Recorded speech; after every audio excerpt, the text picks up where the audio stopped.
61 tahun. Seperti Bapak Ibu sekalian,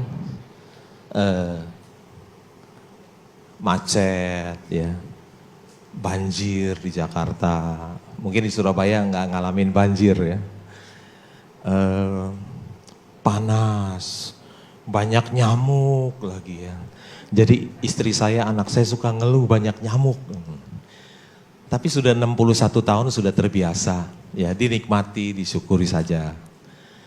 Orang tua saya dilahirkan, dibesarkan di Kalimantan Barat, kira-kira 30 km dari kota Pontianak. Pekerjaan orang tua saya sehari-hari adalah memecahkan buah kelapa. Buah kelapa dipecahkan dari pagi sampai sore. Lama-lama dia bosan, ada temannya ajak dia merantau ke Jakarta. Dia pergi ke Jakarta. Tanpa pendidikan, tanpa uang, dia pergi modal nekat aja. Orang tua saya bekerja di satu toko yang kecil, tentu saja hidupnya pas-pasan. Rumah saya ukurannya 4 kali 10 meter. 4 kali 10 meter, dindingnya bukan dari tembok tapi dari papan. Atapnya tidak ada plafon, langsung genteng gitu ya. Kondisinya sangat jelek sekali, tapi rumah saya lebih bagus dari Pak Hermanto Tanoko. Katanya lahirnya di kandang ayam katanya ya. Jadi rumah saya lebih bagus ya. Satu hari ada teman adik saya ingin main ke rumah, tapi kondisi rumahnya sangat jelek sekali sehingga adik saya malu kalau temannya tahu rumahnya jelek. Jadi dia muter-muter sampai temannya tersesat, dia baru pulang ya. Ketika saya SMA ada studi tour terakhir, jalan-jalan ke Borobudur, bayar 50.000. Saya nggak punya uang, jadi ada satu murid SMA yang tidak ikut saya, karena saya nggak punya uang untuk studi tour terakhir 50.000. Setelah tamat SMA tentu saja saya tidak bisa kuliah lagi, jadi saya bekerja sebagai pegawai tata usaha di bank. Setiap hari pekerjaan saya ya disuruh-suruh, kan tamatan SMA nggak bisa apa-apa, disuruh-suruh. Ini fotokopi, ya saya fotokopi. Sementara saya fotokopi saya baca, oh ini faktur ya, ini BPKB, ini sertifikat, ini akte jual beli. Jadi sekarang kalau saya beli mobil, beli rumah, saya nggak pernah tanya orang, saya udah hafal suratnya dulu, tiap hari saya fotokopi. Ya. Kemudian saya punya uang, saya kuliah lagi karena habis kerja pulang dulu jam 4. Saya kuliah lagi, kuliah malam. Uang pangkal 50.000, uang kuliah sebulan 10.000. Itu 41 tahun yang lalu. Saya kuliah di kampus, di universitas swasta yang tidak punya kampus. Ada gedung di seberang RSCM, itu PSKD, siang untuk SMA, malam kosong dikontrak oleh universitas, saya kuliah di sana. Ya. Setelah saya tamat kuliah, saya bekerja di bank 11 tahun, nggak naik-naik pangkat. Kasihan ya, 11 tahun kerja, boro-boro jadi direktur, jadi kepala cabang aja enggak, manajer juga enggak, asisten manajer juga enggak, kepala bagian juga enggak, jadi pegawai tata usaha terus. Karena pegawai tata usaha terus, jadi gaji kecil terus. Satu hari ada orang Surabaya, nasabah saya, buka bank. Saya diajak. Waktu itu gaji saya mulai kerja 20.700.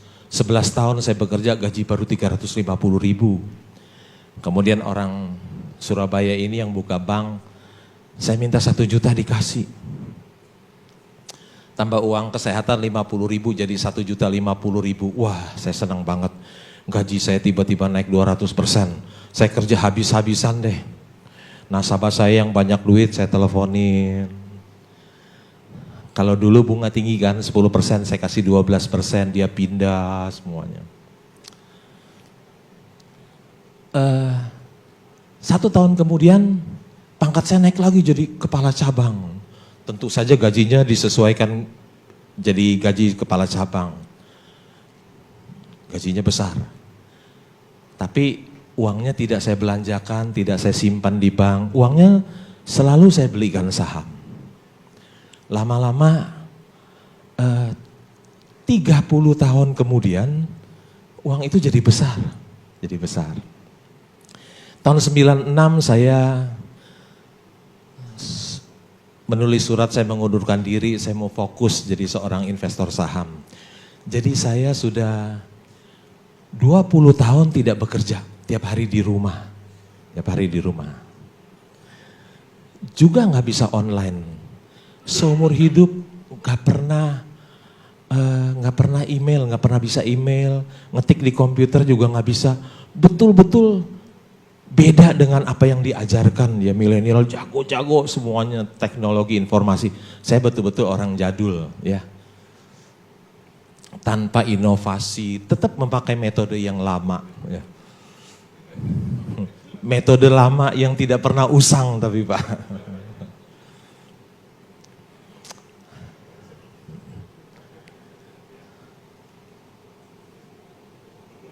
Ini ada Universitas Harvard ya.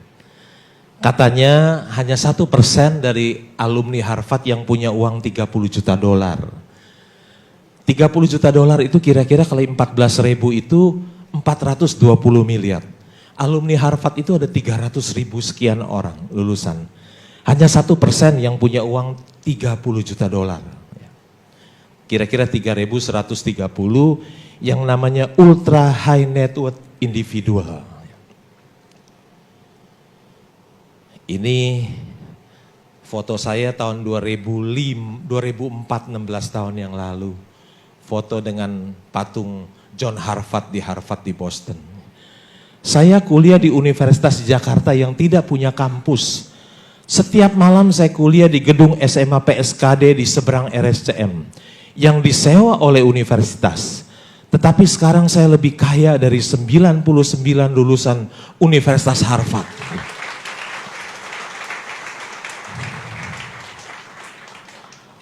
Berkat Tuhan itu begitu besar dalam hidup saya ya. Berkat Tuhan itu begitu ajaib dalam hidup saya. Masa orang yang jadi pegawai tata usaha 11 tahun bekerja bisa seperti ini. Banyak orang tua yang ingin menyekolahkan anaknya ke Amerika. Kalau dia punya duit ya gak apa-apa. Yang pas-pasan juga mau. Ada seorang bapak cerita kepada saya.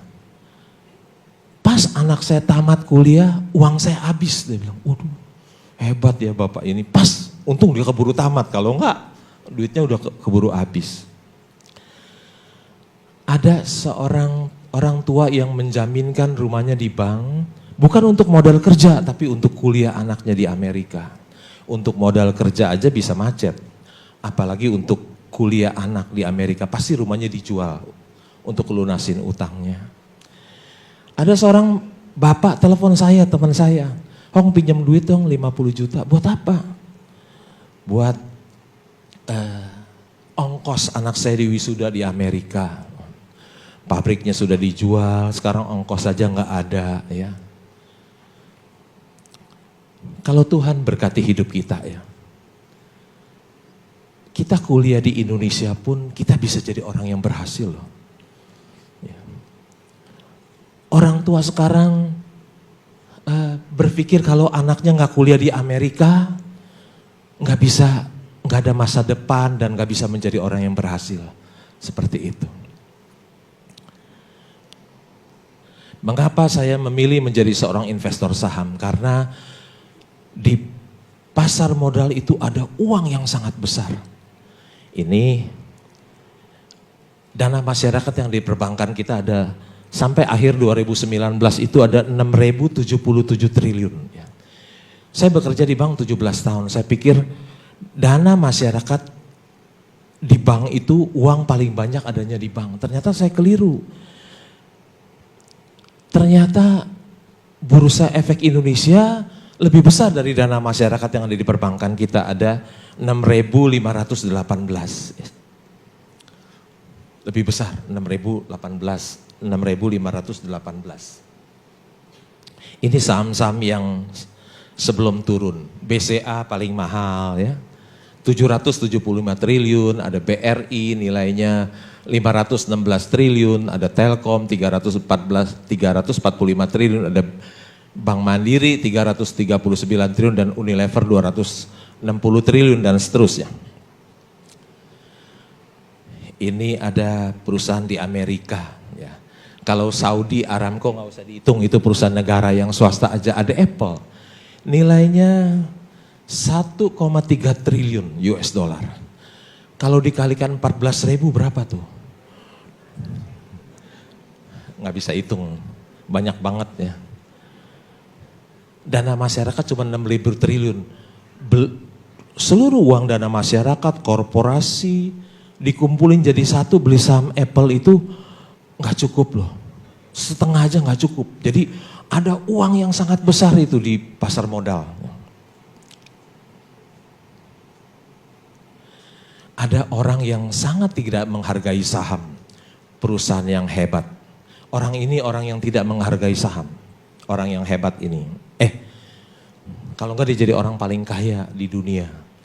Dia punya saham di Apple 10%.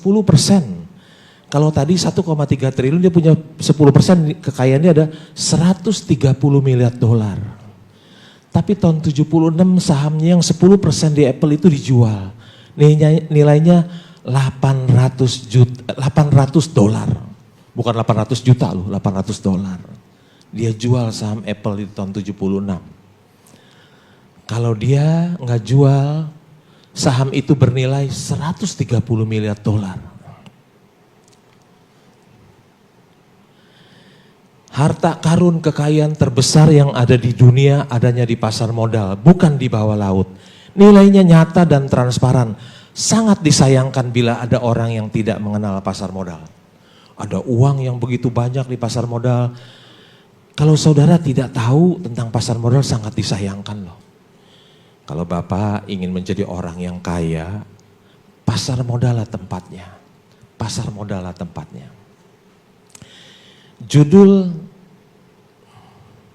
tema hari ini adalah menjadi kaya di bursa, di pasar modal. Ya. Itu pelajaran yang sangat penting loh, menjadi kaya. Menjadi kaya itu adalah idaman hampir semua orang.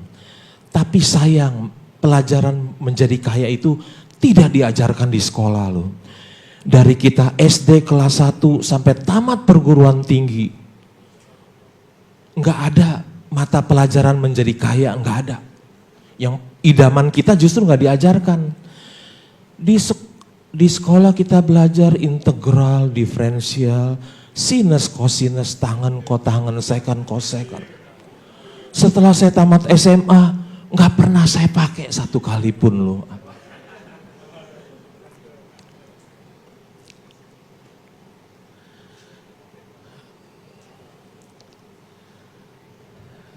Perusahaan publik menghasilkan produk dan jasa bagi hidup kita. Ini pembungkus Indomie ada huruf Arab. Ketika saya berjalan-jalan ke Abu Dhabi, ke hipermarket, saya lihat ada pembungkus Indomie, jadi saya foto aja. Pagi waktu kita bangun tidur, biasanya kita ke toilet. Begitu kita lihat mereknya Toto, oh itu produk dari perusahaan publik. Habis kita dari toilet kita minum. Ya. Kita minum apa? Minum Cleo. Nah. Kalau kita nggak minum,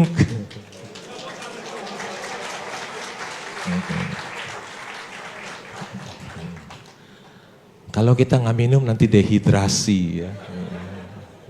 Kita minum. Cleo juga perusahaan publik ya. Habis kita minum, biasanya kita ambil smartphone kita, mungkin kita pakai Indosat, Telkomsel, XL, itu juga perusahaan publik.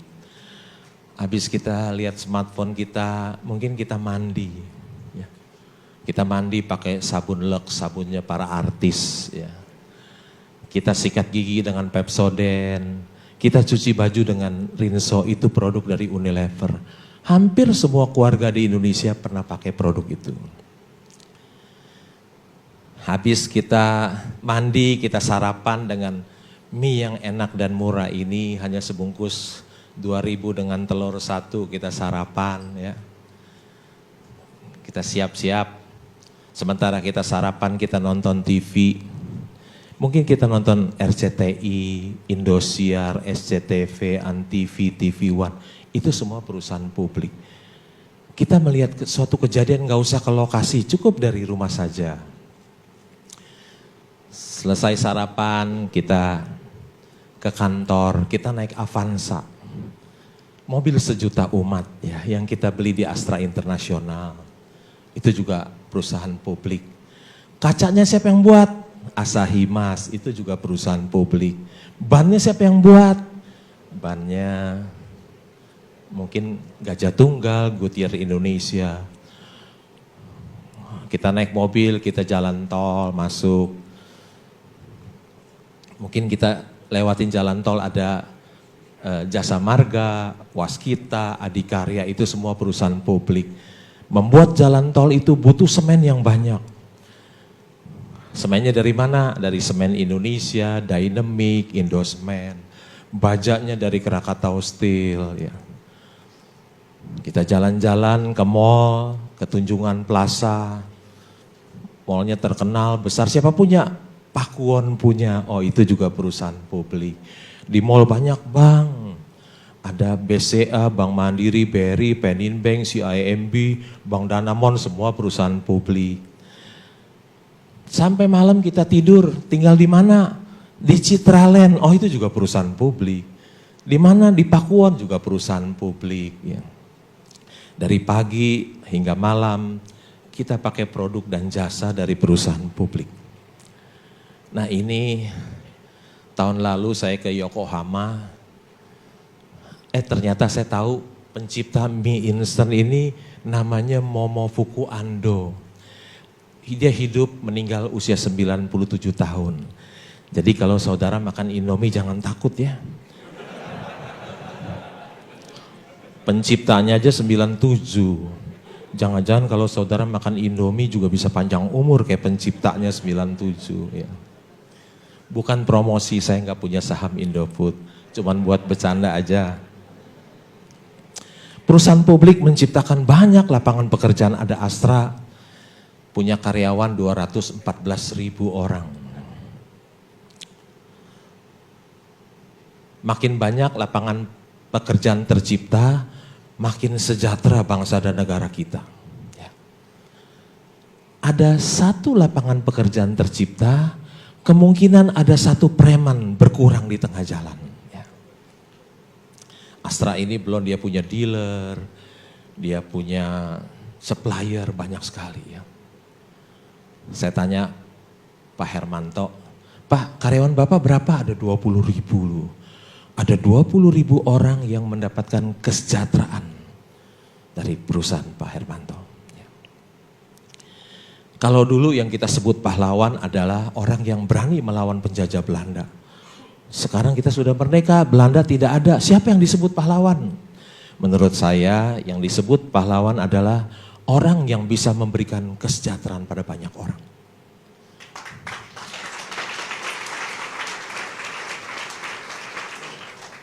Pemilik perusahaan publik, pemegang saham, para eksekutif, mereka adalah pahlawan-pahlawan masa kini.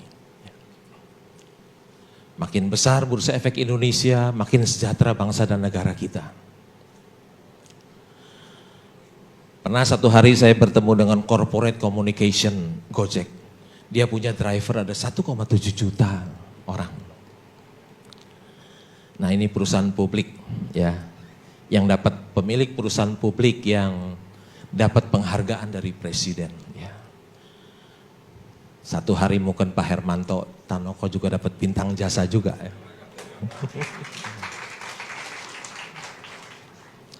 Perusahaan publik adalah pembayar pajak yang besar. Kita lihat Astra, ya.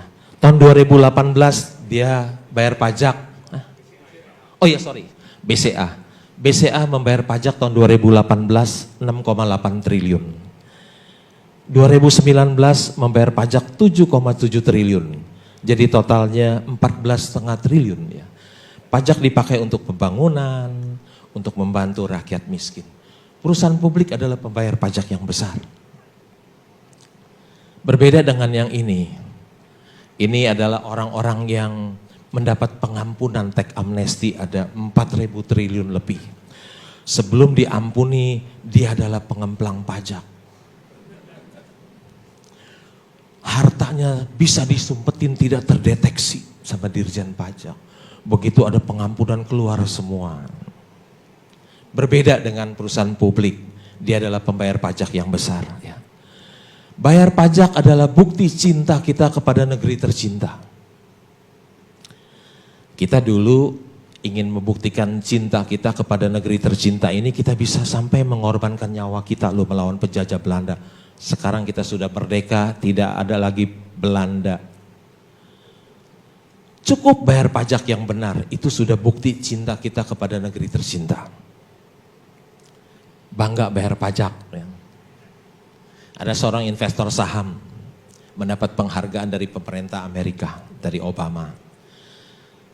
Kita mungkin masyarakat masih berpikir bahwa seorang investor saham itu adalah penjudi. Tapi tidak pernah terpikir oleh kita bahwa seorang investor saham juga bisa menjadi dapat penghargaan dari pemerintah.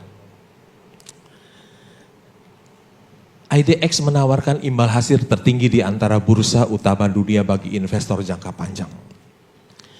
Bursa Efek Indonesia sudah terbukti memberikan imbal hasil terbesar di dunia. Saya bersyukur saya ada di dalamnya. Ya. Lihat, tuh, Indonesia nomor 1 paling atas. Ya. Saya pernah bekerja di bank 17 tahun tapi saya tidak taruh uang di bank. Cuman sekedar buat kebutuhan sehari-hari saja. Karena bunga kecil, barang-barang naik banyak. Jadi kalau ada orang yang menyimpan uang di bank, nilainya semakin hari semakin turun. Jadi kalau dia menyimpan uang-uang di bank, berarti dia membuat dirinya miskin secara pelan-pelan. Ya. Saya juga tidak membeli obligasi karena return imbal hasilnya juga tidak besar dan uang kita di lock lama sekali ya. 3 tahun, 5 tahun. Ya. Saya juga tidak membeli emas ya. Biasanya emas adalah investasi dari ibu-ibu di desa. Ya. Ini Warren Buffett bilang, when we took over Berkshire, it was selling at 15 ya, a share. And gold was selling at 20. Jadi emas lebih mahal dari saham Berkshire. Gold is now 1.600, 1,016, and Berkshire is 120,000. 2019 gold is, anggaplah sekarang aja 1.600 gitu ya. And Berkshire 300.000 ya. Lebih menguntungkan membeli saham daripada membeli emas. Saya juga tidak punya dolar. Meskipun rupiah kita terdepresiasi sejak zaman kemerdekaan. Tapi saya tidak berani beli dolar. Kenapa? Karena orang yang menyimpan dolar cenderung mengharapkan yang buruk yang terjadi. Kalau bisa rusuh nih, kalau rusuh rupiah melemah, dolar menguat ya untung. Kalau bisa The Fed jangan turunin suku bunga dong, naikin. Supaya krisis lagi, kalau krisis lagi rupiah melemah, dolar menguat, dia untung. Orang yang pegang dolar cenderung mengharapkan yang buruk yang terjadi. Beda dengan orang yang pegang saham. Kalau rusuh sahamnya hancur ya. Krisis hancur. Jangankan krisis, jangankan rusuh, kena virus aja sahamnya hancur juga. Nggak pernah ada teori, dimanapun nggak ada teorinya. Saham seluruh dunia bisa jatuh gara-gara virus gitu kan. Orang yang pegang saham cenderung selalu mengharapkan yang baik. Indonesia aman, stabil, ya, ekonomi menguat, ya. Daya beli meningkat baru harga sahamnya bisa naik. Ada satu buku Who want to be a smiling investor, ya. Siapa yang mau jadi investor yang tertawa, bukan yang stride, yang galau, bukan. Saham memberikan pertumbuhan terbesar, mari kita lihat data di pasar modal Amerika Serikat selama tahun 1926 hingga 2006. Akan menjadi berapa uang $1 80 tahun kemudian? Kalau kita taruh di celengan ayam tetap $1. Menjadi $20 jika diinvestasikan pada obligasi jangka pendek pemerintah, menjadi $70 jika ditanamkan di obligasi jangka panjang pemerintah, menjadi $3.000 bila dibelikan saham perusahaan besar, menjadi $16.000 jika diinvestasikan pada saham perusahaan kecil. Berinvestasi di perusahaan kecil lebih beresiko sehingga imbal hasilnya lebih besar, menjadi $16.000. Nah, sekarang kita sudah tahu rahasianya untuk memaksimalkan keuntungan investasi. Saham is the best choice. Saham is the best choice, ya. Tapi hanya 1% mungkin, kurang dari 1% orang yang percaya kalimat ini, ya. Saham is the best choice. Kurang dari 1% orang yang percaya mengenai hal ini. Kalau Bapak Ibu sekalian, habis saya presentasi, saham is not the best choice, masih tetap bukan yang terbaik, maka kedatangan saya jauh-jauh ke Surabaya gagal total. Ya. Nah, ini orang hebat nih. Komisaris independen mantan, dia bilang, dia pilih investasi apartemen, beli saham nggak mau, takut. Dengan jujur dia mengatakan dia nggak mau beli saham, dia pilih apartemen, beli properti. Karena the best investment on earth is earth. Dia nggak mau, ya. Dia nggak mau beli saham. Ya. Nah, ini juga, ini direktur investasi, dia tulis di koran, ya. Dia bilang, dia jujur bilang sama wartawan, me and my portfolio, ya. Investasinya 70% di properti, 15% di deposito. Sahamnya mana? Gak ada. Karena dia percaya the best investment on earth is earth. Maka dia kekayaan dia 70% ada di properti. Uang orang taruh di dia dibeliin saham, duit dia sendiri nggak mau dibeliin saham.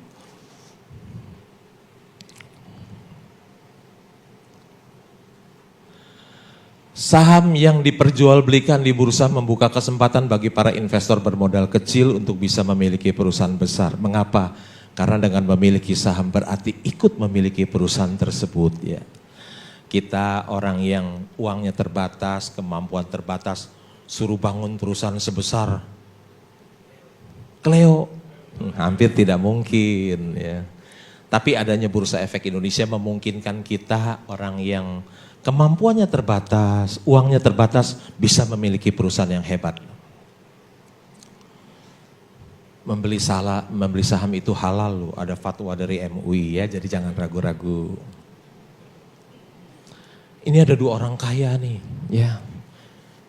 Dia bilang, no Rolex watch. Juga tidak pakai berlian dia. Dia bilang, the goal is to be rich, not to look rich. Karena tujuannya adalah menjadi kaya, bukan kelihatan kaya. Nggak pakai jam tangan Rolex, nggak pakai berlian, ya. Kalau saudara ingin jadi orang yang kaya, kelihatan kaya, jangan pakai jam tangan Rolex.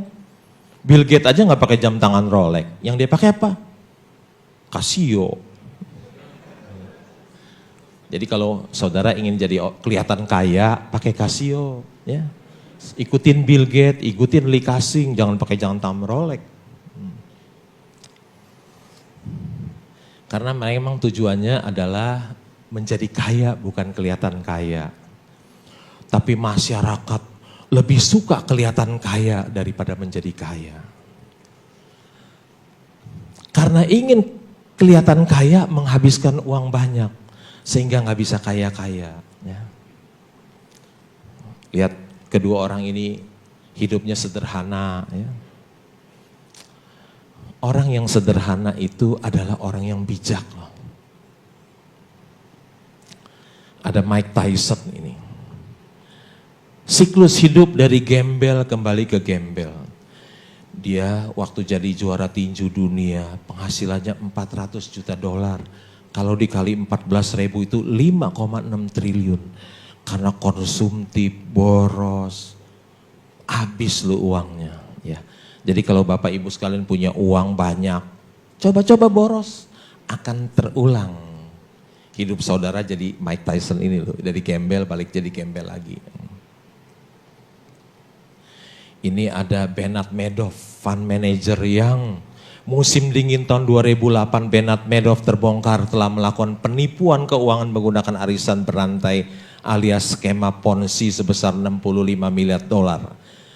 Korban Madoff amat beragam mulai dari bank, perusahaan investasi, pengacara, keluarga milioner hingga produser film ternama Steven Spielberg. Ya. Ternyata Bernard Madoff memberikan inspirasi bagi fund manager di Indonesia. 11 tahun kemudian 2019 investasi Anda di fund manager itu habis loh. Rupanya ada rampok berjubah fund manager karena terinspirasi dari Bernard Madoff ini. Terinspirasi dari Kanjeng Dimas yang bisa menggandakan uang. Orang yang tidak dapat menggandakan uang mencari pengikut sebanyak-banyaknya untuk dimanfaatkan agar ia menjadi kaya, bukan pengikutnya yang kaya. Tetapi orang yang dapat menggandakan uang tidak mau pengikut seorang pun. Saya tidak mempunyai pengikut seorang pun. Saya tidak punya follower satupun. Dan tidak mau punya follower satupun. Ya. Tapi ketika kita membeli saham, kita harus kenali apa yang akan dibeli dan beli apa yang kita kenali. Kita harus tahu apa yang kita beli. Ya, jangan pernah beli kucing dalam karung. Tuhan itu Maha Pengampun. Tapi bursa saham tidak kenal belas kasihan. Bursa tidak pernah memberi ampun kepada orang yang tidak tahu apa yang dia beli. Apa yang harus kita lihat? Pertama, manajemen. Apakah perusahaan itu dikelola orang yang jujur, profesional dan berintegritas? Atau perusahaan itu dikelola orang yang tidak jujur, tidak profesional dan tidak berintegritas, yang suka mengambil uang perusahaan untuk memperkaya dirinya. Jangan pernah beli perusahaan yang punya tata kelola yang buruk. Kalau mau miskin, beli perusahaan yang dikelola orang itu jujur. Kalau mau kaya, jangan pernah sentuh. Ya. Emiten yang ber-GCG untungkan investor. Ya. Belilah perusahaan-perusahaan yang untung, bidang usahanya bagus. Ini contoh bidang usaha yang tidak bagus. Ya.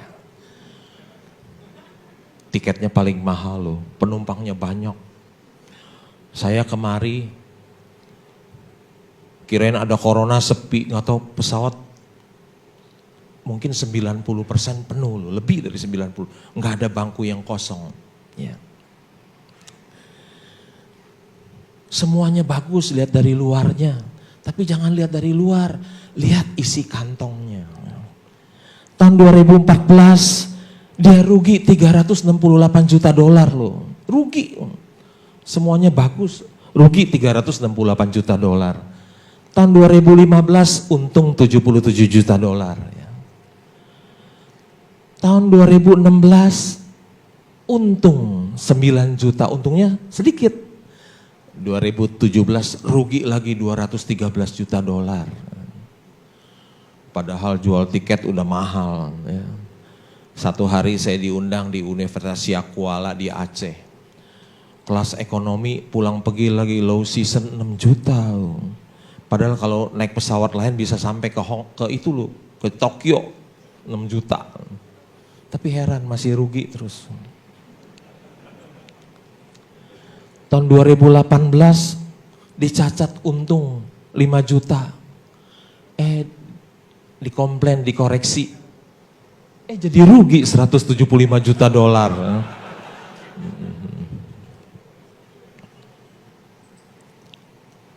Ini perusahaan yang super company ini, ya. Hampir semua keluarga di Indonesia pakai. Ini belilah perusahaan-perusahaan yang labanya besar. Ekuitasnya 7,5 triliun, modalnya 7,5 triliun. Ya. Labanya 9,1 triliun. Hebat ya, return on equity-nya 120%, lu dahsyat. 120% ROE-nya. Dalam kurun waktu 35 tahun kinerja saham Unilever Indonesia terus melesat. Jika seorang investor membeli 1.000 lembar saham pada saat IPO seharga 3.175 per lembar, saat ini nilai investasinya bernilai hampir 5 miliar. Kalau beli 1.000 lembar kali 3.175 itu 3.175.000. Terus tidur 35 tahun. Bangun-bangun uangnya jadi 5 miliar loh. Itu kalau belinya 3 juta. Kalau belinya 300 juta jadi berapa? Tambahin aja nolnya, kita beli 300 juta. Begitu kita tidur 35 tahun bangun-bangun uang kita jadi 500 miliar loh. Bukan hayalan, bukan imajinasi, tapi ini adalah kisah nyata di Bursa Efek Indonesia. Enak ya? Tidur aja, jadi kaya loh. Kalau orang memiliki perusahaan yang untung besar, kita seperti memiliki mesin pencetak uang. Kita cetak uang, ditangkap. Tapi kalau kita memiliki perusahaan yang untung besar, sama aja kita memiliki mesin pencetak uang. Belilah perusahaan-perusahaan yang bertumbuh. Artinya untungnya besar, tiap tahun tambah besar. Contohnya ini BRI ya. Labanya dari 11 triliun meningkat jadi 15 triliun, jadi 18, 21, 24, 25, jadi tahun 2019 34 triliun. Ya. Dari 11 triliun untungnya besar, jadi 34 triliun. Ya. Enak ya? Udah untungnya besar, tiap tahun tambah besar. Ya. Growing rich with the growing company.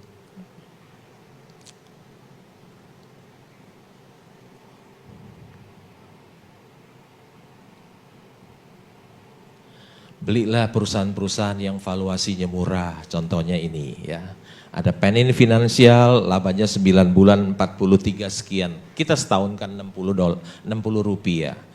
Kalau harga sahamnya 200 sekian ya PI-nya mungkin 3,7 kali. Price earning ratio 3,7 kali. Ini ada perusahaan namanya Poluk ya. Labanya hanya 4 rupiah per saham. 4 rupiah harga sahamnya berapa ya? 9.000 lebih ya. Kalau disetahunkan jadi 6 rupiah. 6 rupiah harga sahamnya 9.000 lebih. Arti PI-nya 1.600 kali. Kalau labanya tetap 1.600 tahun baru break even loh. Luar biasa nih PI-nya 1.600 kali. Teman saya telepon saya, hebat ya anak muda ini bisa jadi orang paling kaya di Indonesia umur 30. Lihat-lihat dulu perusahaannya. Labanya cuma 30 miliar lebih kok. 37 miliar, masa jadi orang paling kaya? Belilah perusahaan yang valuasinya murah, bukan yang PI-nya 1.600 kali, bukan. Ini Jeff Bezos, orang terkaya di dunia nomor 1, bilang, ask Warren Buffett, your investment thesis is so simple. You are the second richest guy in the world. And it is so simple. Why doesn't everyone just copy you? Warren Buffett menjawab, because nobody wants to get rich slow. Ya. Jeff Bezos 2 kali bilang begini loh. Your investment thesis is so simple 2 kali. Kamu punya strategi investasi itu begitu simple, begitu sederhana, tinggal copy aja. Bisa jadi orang terkaya nomor 3 di dunia. Gampang. Strategi investasi Warren Buffett susah? Enggak, gampang sekali. Sampai diulangin sama Jeff Bezos 2 kali, so simple. Saya pernah mengunjungi tambang batu bara terbesar nomor 3 di Indonesia.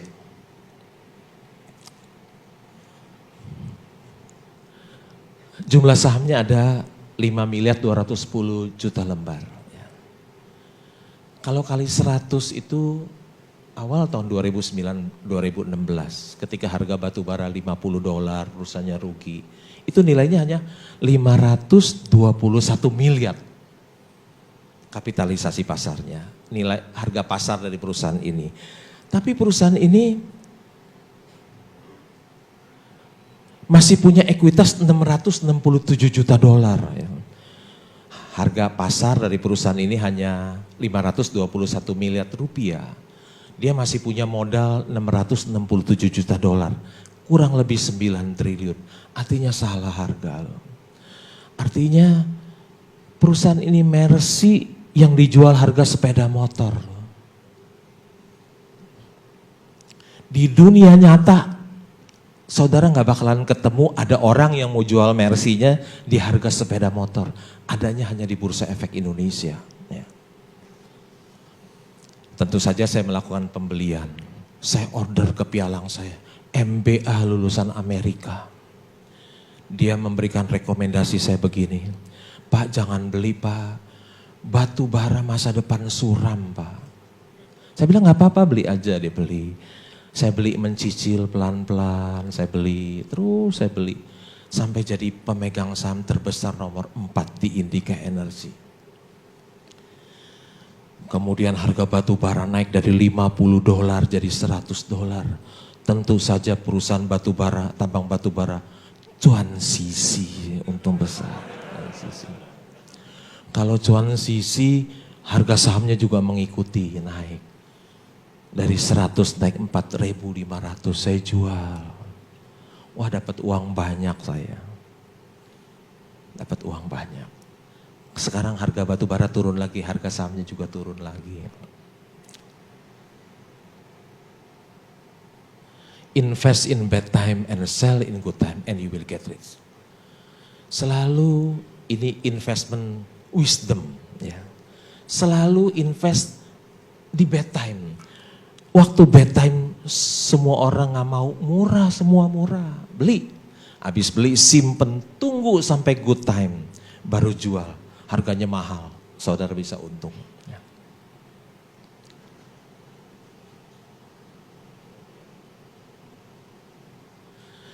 Awal 2017 saya membeli saham Indakiat di harga 1.000, sekarang naik ke 20.000. Saham Indakiat telah memperkaya saya, teman-teman saya yang mengikuti saya, dan investor-investor saham yang memilikinya. Ya. Ini perusahaan pulp and paper. Harga pulp naik di dunia, harga sahamnya juga naik. Ya. Sekarang harga pulp turun, harga sahamnya juga ikut turun lagi. Satu hari ada teman saya dari SD. Udah cuci darah 12 tahun, ada diabetes, kakinya sudah dibuntung. Satu lagi kakinya busuk, bisa telepon saya loh. Hong, saya punya uang 500 juta nih Hong, beli saham apa? Saya bilang beli Indakiat aja. Dia beli. Waktu 20.000 saya tanya, uang kamu jadi berapa? Jadi 7 miliar Pak. Oh, puji syukur. Orang yang sudah seperti itu masih berinvestasi. Saudara jangan tunggu cuci darah dulu 12 tahun ya baru beli saham. Jangan tunggu kakinya diamputasi dulu baru beli saham, jangan. Satu malam ada seorang pendeta datang ke rumah saya nggak kenal, teman saya yang bawa. Dia bilang, waduh Pak, uang pensiun saya dikelola oleh Yayasan Dana Pensiun kok nggak bertumbuh ya, stagnasi. Apa saya tarik aja? Saya bilang, ya silakan. Saya tanya, uang Bapak waktu Bapak tarik berapa dari 130, sekarang uang Bapak berapa? Ada 1 miliar, oh puji syukur, miliar. Tapi ketika dia punya 1 miliar, dia tulis surat ke gereja, dia mengundurkan diri. Kenapa Bapak mau mengundurkan diri? Iya Pak, saya mau melanjutkan sekolah S3 di Los Angeles. Wah keren ya Pak Pendeta. Kenapa nggak minta beasiswa dari gereja? Oh nggak mungkin dikasih Pak. Nah, ini bersama dengan Raja Pulp and Paper terbesar di dunia. Ya. Umurnya 76 tapi semangat sekali cari uang. Semangat sekali. Ini ada seorang koruptor. Dia bilang uang korupsi gua kalah banyak nih. Koruptor bilang ke saya, uang korupsi gua kalah banyak. Oh pasti, mana bisa seorang koruptor menandingi seorang investor saham, pasti nggak bisa. Seorang koruptor sekarang dapatnya kecil-kecil, ketangkep tangan kecil-kecil. Dapatnya uang kecil, kalau ketangkep malu lagi ya, masuk TV, masuk koran, jadi satu aib ya. Jangan pernah mau jadi koruptor, lebih bagus jadi investor. Ya.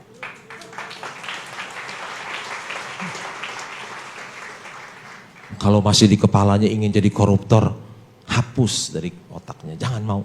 Ya. Jangan mau jadi koruptor, lebih baik jadi investor, dapat uang besar loh. Betapa mudahnya mendapatkan uang di sini. Wih gampang loh dapat uang di sini loh. Saya nggak punya bisnis lain, hanya jadi investor saham. Ada siapapun yang ajak saya kongsi, pasti saya nggak mau. Semua usaha yang lain, bidang usaha yang lain itu saya anggap sampah, semua sampah. Udah nggak mau. Nggak mau. Karena dapat uang di bursa itu gampang, nggak usah kerja keras ya. Bobo aja bangun-bangun jadi kaya loh. Usaha di sektor real itu susah. Tanda-tanda orang yang hebat dalam berinvestasi saham. Satu, tidak mencari uang dari member premium berbayar. Tidak punya follower. Tidak cari uang dari seminar saham. Tidak mau mengelola uang orang lain. Membeli saham berdasarkan fundamental dan kinerja perusahaan, bukan berdasarkan chart, grafik, dan isu. Yang keenam, menempatkan lebih dari 90% hartanya di saham, bukan di properti atau yang lainnya. Masa dia jago saham, masa beli yang lain kan gak mungkin. Satu hari saya pernah berkunjung ke tambang batu bara terbesar di Indonesia. Ada 1001 strategi, ada 1001 inovasi, tapi yang terbaik cuma satu, ini loh. You boleh punya 1001 inovasi, you boleh punya 1001 strategi yang terbaik ini. Rip Van Winkle Investing disebut juga buy and hold. Rip Van Winkle adalah tokoh dalam novel karya Washington Irving 1819. Ia suka tidur. Suatu hari ia tidur di bawah sebuah pohon dan baru bangun 20 tahun kemudian. Setelah mendusin ia menyadari bahwa segala sesuatu telah berubah. Istrinya yang galak dan para sahabatnya telah meninggal. Ini ajaran baru nih, penuh inovasi. Ada saatnya ketika tidak mengerjakan apapun merupakan suatu bentuk kecerdasan investasi. Investor yang bijak dapat menghasilkan uang ketika dia tidur. Tidur adalah jalan untuk meraih kekayaan. Sangat inovasi nih. Tidak bertindak adalah suatu tindakan yang bagus jika kita sudah memiliki saham perusahaan yang hebat. Ya. Tidur ada yang terbaik. Strategi Warren Buffett, do nothing investing. Warren Buffett dan partnernya Charlie Munger mempraktekkan do nothing investing. Ini Warren Buffett, strategi investasi Warren Buffett, tidur itu kaya. Ya. Our portfolio show little change. We continue to make more money when snoring than when active. Waktu ngorok lu dapat duit ya, dia bilang. Lebih banyak waktu ngorok. Ini contoh saham BCA ya.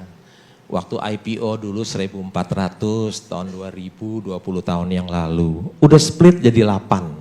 1 jadi 2, 2 jadi 4, 4 jadi 8. Kalau sekarang harga sahamnya 30.000, mesti kali 8 jadi 240.000 ya. Jadi kalau beli 1.400 tahun 20 tahun yang lalu sekarang jadi 240.000. Kalau belinya cuma selembar, kalau beli 1 juta lembar gimana? Kalau beli 1 juta lembar 1,4 miliar, tidur 20 tahun. Begitu bangun uang itu jadi berapa? Jadi 240 miliar loh. Bukan hayalan, bukan imajinasi, tapi ini kisah nyata. Ya, kisah nyata. Enak ya, beli saham BCA, kerja keras nggak? Jangan, tidur yang terbaik. You coba-coba nggak tidur, you melek, nggak tahan jualan, you pasti take profit. Ya. You baru untung 10% udah jual pasti. Analisis fundamental memperhatikan kondisi kandang dan kesehatan sapinya. Sapi adalah analogi untuk perusahaan dan kondisi kandang adalah kondisi pasar modal. Analisa teknikal hanya memperhatikan pergerakan ekor sapi. Ekor adalah analogi untuk harga saham. Baginya kondisi kandang dan sapinya tidak penting, bahkan mungkin ia tidak peduli apakah sapinya sakit atau lagi bete, yang penting ekornya masih bergerak naik turun ya. Ada 75% orang yang menggunakan technical analysis, hanya 25% yang pakai fundamental. Ada satu buku karangan Benjamin Graham, judulnya Intelligent Investor. Warren Buffett membaca buku ini tahun 1949, ketika usianya 19 tahun. Ketika dia membaca buku ini, dia bilang, waduh, pengarang buku ini hebat sekali. Di mana dia ya? Oh, ternyata dia mengajar di Columbia University di New York. Sebelah rumah dia ada universitas yang bagus namanya Nebraska University. Dia nggak mau kuliah di situ, langsung dia terbang ke New York. Dia belajar dari Benjamin Graham. Di dalam pengantar buku itu ada pendapat dia mengenai technical analysis. Dia bilang, we do not hesitate to declare that this approach is as fallacious as it is popular. Ketika saya membaca kata fallacious, saya nggak tahu artinya apa. Jadi saya buka kamus bahasa Inggris Indonesia, karangan Hasan Sadli. Ternyata di kampus itu ditulis fallacious artinya tidak benar, keliru dan menyesatkan. Jadi pendekatan teknikal itu adalah tidak benar, keliru dan menyesatkan. Ini pun buku Warren Buffett mengatakan, menurut Warren Buffett, analisis yang hanya didasarkan pada grafik, volume dan pergerakan harga tidak berarti apa-apa, kecuali omong kosong tidak bermakna. Warren Buffett bilang tidak perlu analisa teknikal. Ya. Wah, satu hari saya diundang buka perdagangan saham yang 6.000 triliun itu. Kalau akhir tahun kemarin dibuka oleh Menteri Keuangan, pembukaan tahun dibuka oleh Pak Presiden, tengah-tengah dibuka oleh saya aja. Ya. Wah, investor saham juga dapat penghargaan juga ya. Dia bilang, setelah sukses berinvestasi saham, Lo Keng Hong menikmati hidupnya. Setiap hari ia duduk di taman rumahnya dari pagi hingga malam dan melakukan 3 hal, RTI, read, think, and invest. Ia membaca 4 koran, laporan keuangan, perusahaan, dan data statistik pasar modal.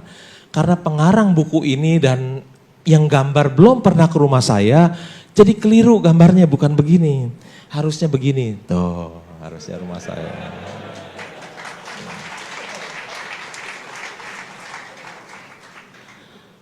Pagi-pagi jam 6 biasanya saya pungutin koran, ada 4 dari depan rumah saya baca koran di taman di rumah saya dengan secangkir kopi, itu yang paling saya nikmati ya. Tapi milenial nggak bakalan baca koran paper kayak saya, orang jadul yang masih baca koran paper. Tapi sebentar lagi juga yang paper mati semua. Habis yang baca tinggal saya doang, yang tua-tua sama Pak Hermanto, jangan-jangan. Yang milenial mana mau beli koran mahal-mahal ya. Sebulan masa masih keluar 615.000 ya. Saya baca koran, baca laporan keuangan, annual report, baca aksi-aksi korporasi dari Bursa Efek Indonesia. Sebuah patung inspiratif dari Jepang menunjukkan bahwa bobotmu tidak ditentukan oleh ukuran tubuh, tapi dari berapa banyak buku yang kamu baca. Ada orang gemuk baca buku 1 dengan anak kecil baca buku 4. Ternyata si anak kecil lebih berat loh. Ya. Membaca adalah jendela dunia. Bahasa Mandarin pun ada pepatah bunyinya demikian. Suli ziyu huang jing u. Suli artinya di dalam buku, huang jing artinya emas, u dari uzi dari rumah. Jadi di dalam buku ada rumah emas. Orang yang banyak membaca dia jadi banyak tahu. Orang yang banyak tahu dia dekat dengan kepintaran. Orang yang dekat dengan kepintaran dekat dengan kekayaan. Membaca adalah sumber inspirasi. Strategi Warren Buffett, you have to read Jillian Corporate Annual Report and their financial statement. Rupanya kunci sukses dari Warren Buffett adalah membaca laporan keuangan yang sangat banyak. Jadi dia tahu. Berusia 100 tahun tapi masih dibutuhkan, mau bekerja sampai umur 100? Ya. Ini pendapat Warren Buffett. If you don't find a way to make money while you sleep, you will work until you die. Kalau Anda tidak bisa menghasilkan uang ketika tidur, Anda harus bekerja sampai mati. Ada 5 hal yang saya tidak punya. 1, saya tidak punya tempat berusaha. 2, saya tidak punya pelanggan satupun. 3, saya tidak punya karyawan secara langsung satupun. Secara langsung, secara tidak langsung banyak. Kalau saya punya 14% di Petrosi karyawannya 5.000, artinya 700 karyawan itu karyawan saya. Yang keempat, saya nggak punya partner, nggak punya bos satupun. Yang kelima, saya nggak punya utang 1 rupiah pun. Ada 5 hal yang saya nggak punya.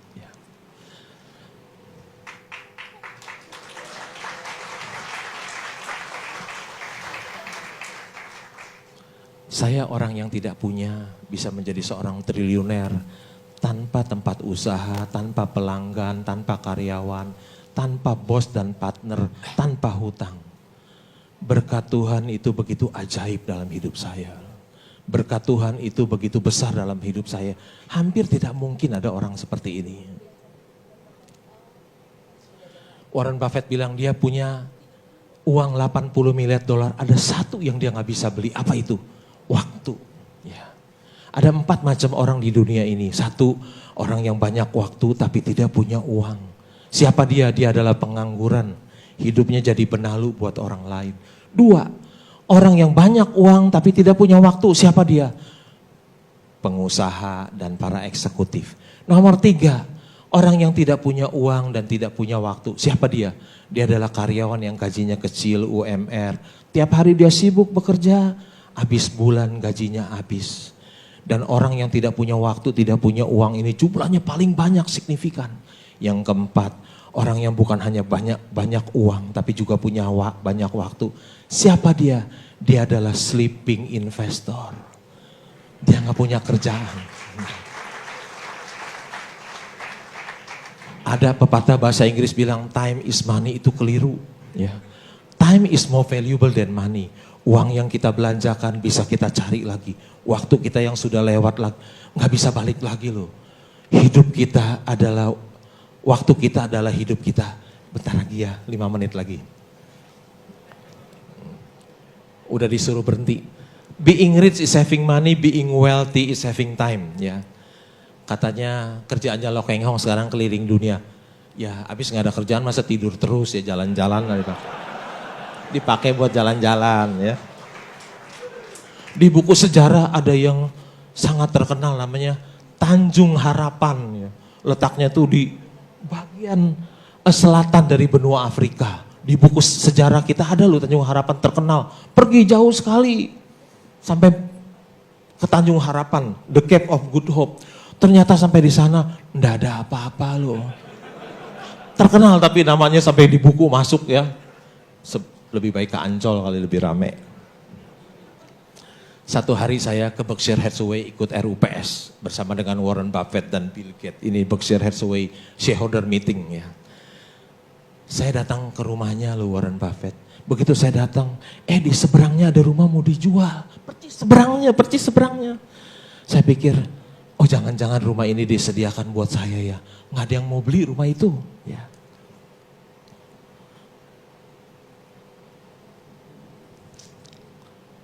Kalau nggak ada coronavirus, bulan depan April saya ingin ke sana beli rumah itu. Saya jadi Warren Buffett neighbor.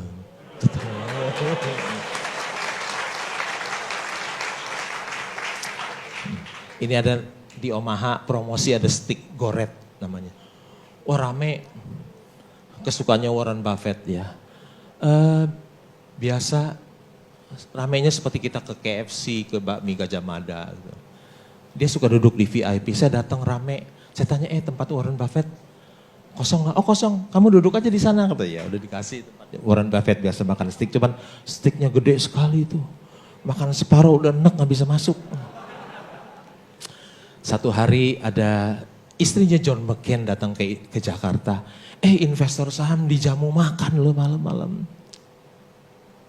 Nah ini istrinya John McCain yang kandidat presiden Amerika yang kalah dengan Obama. If you will never change your life until you change something you do daily. The secret of your success is found in your daily routine. Sukses, rahasia suksesmu itu ada di apa yang kau lakukan tiap hari. Ini pernah jadi orang terkaya di dunia nomor 1 mengatakan, anyone who is not investing now is missing a tremendous opportunity. Yang terakhir Warren Buffett menjadi seorang investor saham, bisa menjadi orang terkaya nomor 3 di dunia. Saya pikir waktu saya sudah lewat banyak, saya akhiri presentasi saya sampai di sini. Semoga bermanfaat dan bisa menjadi inspirasi bagi saudara semua. Sekian, terima kasih.